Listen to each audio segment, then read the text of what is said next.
সাইয়েদনা ইব্রাহিম ওনার ছেলে ইসমাইলরে দেখতে গেলেন। অনেক দিন পরে দেখতে গেলেন। ওই দিন বাড়িতে সাইয়েদনা ইসমাইল বাড়িতে নাই, বনে গিয়েছে শিকার করার জন্য। বাড়িতে সাইয়েদনা ইসমাইলের বিবি সাইয়েদনা ইব্রাহিম ঘরের দরজার বাইরে থেকে সালাম দিয়ে বললেন, আসসালামু আলাইকুম। ভেতর থেকে কর্কশ গলায় একটা মেয়ে সালামের উত্তর দিয়ে বলল, ওয়া আলাইকাস সালাম। গলার মধ্যে কোনো মায়া নাই, মহব্বত নাই। জিজ্ঞেস করলো সাইয়েদনা ইব্রাহিম, মা কেমন আছো? কাইফা হালুকি ইয়া উম্মি। মেয়েটা কয়, বেশি সুবিধার না। তোমাদের খাওয়া দাওয়া কেমন চলে? ভালো না। তোমার জামাই কই? বনে গেছে। এবার মেয়েটা বলতেছে, আমনে কেডা? সাইয়েদনা ইব্রাহিম বলে, আমি কে চিনবা না? ইদা জা যাওজুকা মিনাল গাবা, স্বামী যখন বন থেকে ফিরবে, ফাকরাই আলাইহিস সালাম, তোমার স্বামীর একটা সালাম দিবা। ওয়া মুরিহি আন ইগাইরা আতাবাতা বাবিহি, আর বলবা ঘরের দরজার চৌকাঠটা যেন তোমার স্বামী পাল্টে দেয়। এই কথা বলে বুখারীর বর্ণনা। কিসের হাদিস? বুখারীর হাদিস। ইব্রাহিম চলে গেলেন। ইসমাইল আসার পরে বিবি বলতে আরম্ভ করছে, দুপুরবেলা একটা বুড়া আইছিল। বুড়া কে আইছিল? সাইয়েদনা ইসমাইল বলে, কোন বুড়া আসছে? কি বলছে?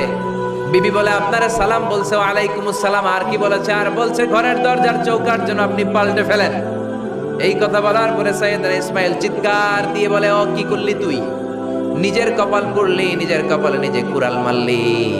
ও মিয়া, চোর বোঝে চোরের সিগনাল, পুলিশ বোঝে পুলিশের সিগনাল, নবী বোঝে নবীর সিগনাল। ঠিক কিনা? সাইয়েদনা ইব্রাহিম যা বলছে ইসমাইল আলাইহিস সালাম ধরে ফেলছে। ডেকে বললে, এটা বুড়া না, এটা তোর শ্বশুর। এইটা আমার বাবা ইব্রাহিম খলিল। আমার বাবা যা বলেছে, সিগন্যালটা তো গ্রিন সিগন্যাল না, এটা তো রেড সিগন্যাল, এটা তো বিপদ সংকেত। আমার বাবা যা বলেছে এর মানে হলো তোরে যেন আমি তালাক দেই। Get out, get out, I divorced you. তোরে তালাক দিয়ে দিলাম। সাইয়েদনা ইব্রাহিম বললেন, ঘরের দরজার চৌকাঠ পাল্টে ফেলো। মনে আছে ঘটনা?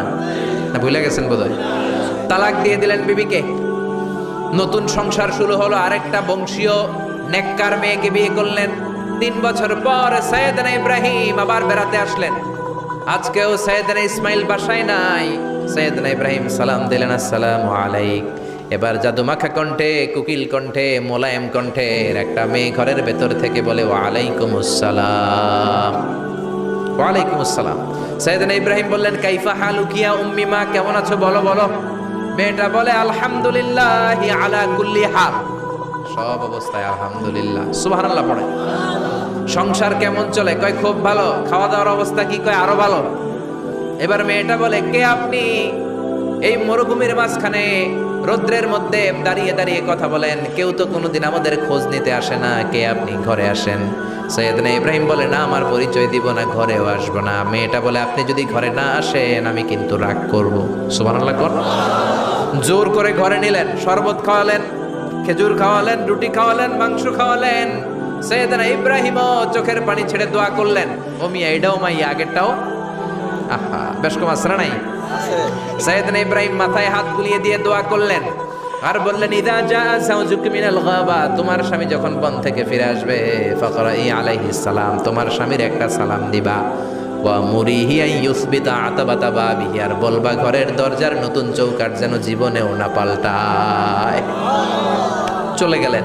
ইসমাইল আসলেন। বিবি বলল, নুরানি চেহারার এক আল্লাহর ওলির মতো মুরব্বী লোক আসছিল। মুরব্বী আসছে শুনে ইসমাইল তো ভয় পেয়ে গেলেন। কিরে, আগে তো একটা ঘটনা ঘটছে, ঠিক কিনা?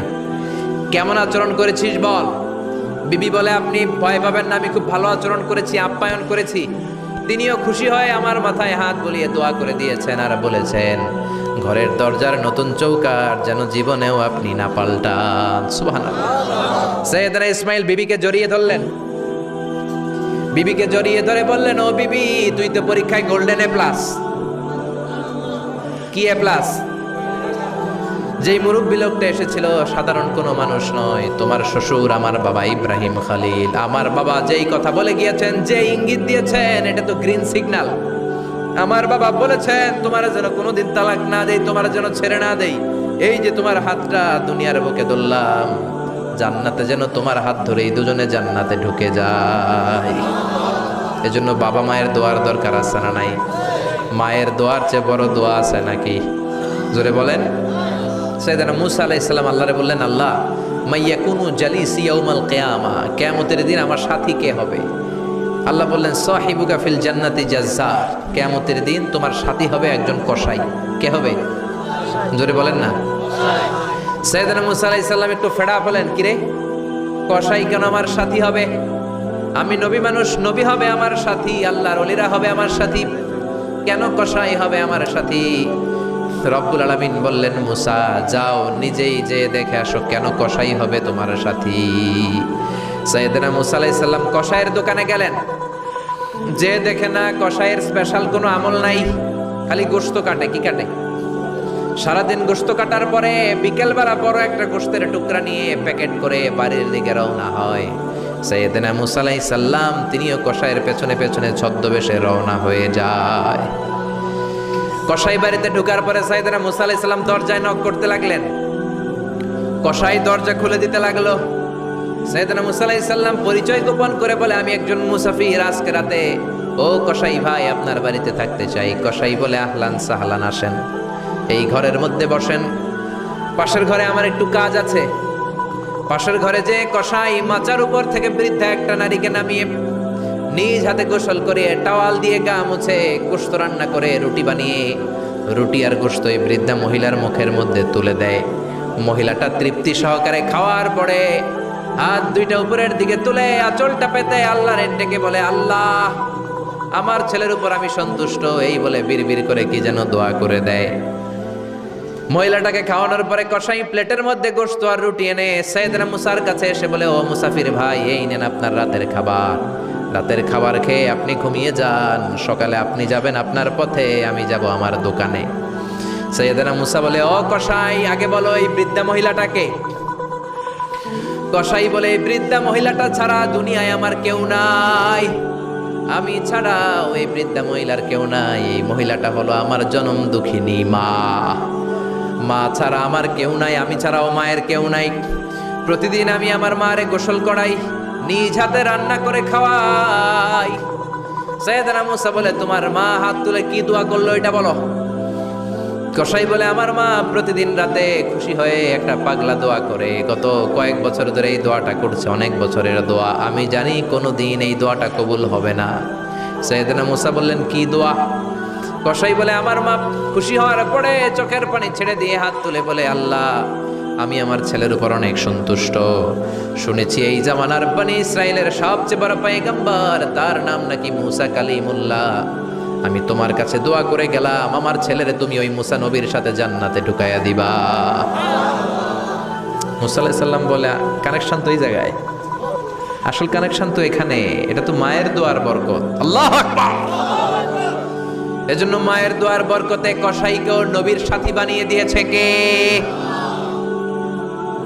বিশ্বনবী বাবা মার আদর পায় নাই, জন্মের আগেই বিশ্বনবীর বাবা নাই, 6 বছর বয়সে মা নাই, দাদার কাছে মানুষ হয়েছেন, চাচার কাছে মানুষ হয়েছেন। বিশ্বনবী হুদাইবিয়ার উমরা যেদিন করতে যাবেন, 1400 সাহাবীকে নিয়ে বিশ্বনবী উমরা করার জন্য রওনা হলেন। পথিমধ্যে আবওয়া নামক জায়গার মধ্যে বিশ্বনবীর মায়ের কবর। বিশ্বনবীর মায়ের নাম কি? তোরা দেখে যা আমিনা মায়ের কোলে, মধু পূর্ণিমারি সেথা চাঁদ দোলে, যেন উষার কোলে রাঙা রবি দোলে। তোরা দেখে যা আমিন কোলে, কুল মখলুকে আজি ধ্বনি ওঠে কে লই, কালেমা শাহাদাতের বাণী ঠোঁটে কে লই, পরে দুরুদ ফেরেশতা বেহেশতের দুয়ার খোলে। তোরা দেখে যা আমিনা মায়ের কোলে।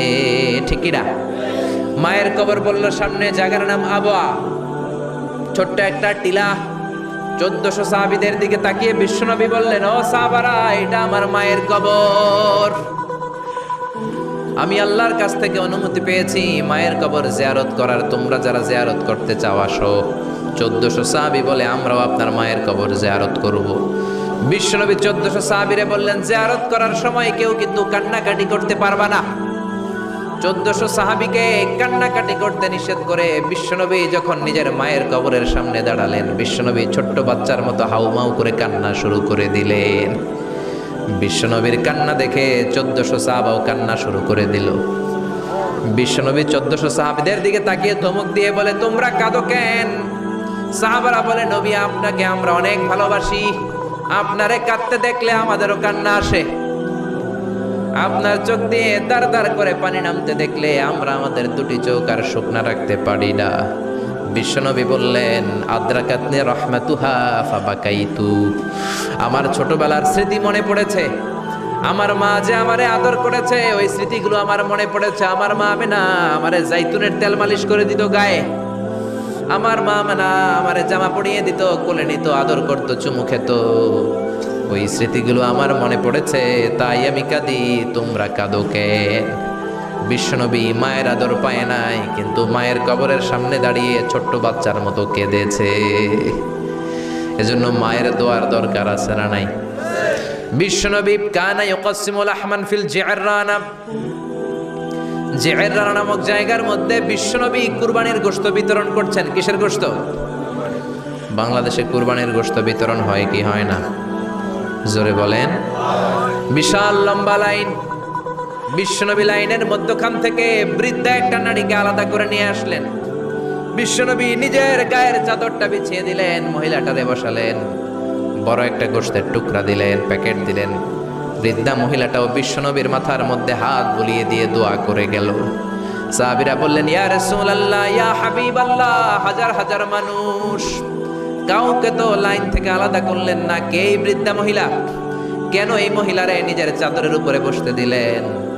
বিশ্বনবী বললেন, জন্মের আগে আমি বাবা হারালাম, 6 বছর বয়সে মাকে হারিয়েছি, মায়ের বুকের দুধ আমি খেতে পারি নাই, যেই মহিলাটারে আমার চাদরের উপরে বসতে দিলাম এই মহিলাটা হলো আমার দুধ মা হালিমা, বনু সাদ গোত্রের হালিমা। এই হালিমার বুকের দুধ খেয়ে আজকে আমি তরতাজা নবী মুহাম্মদ। চিল্লায় এখন আল্লাহু আকবার। এজন্য মা বাবার দোয়ার দরকার আছে না নাই?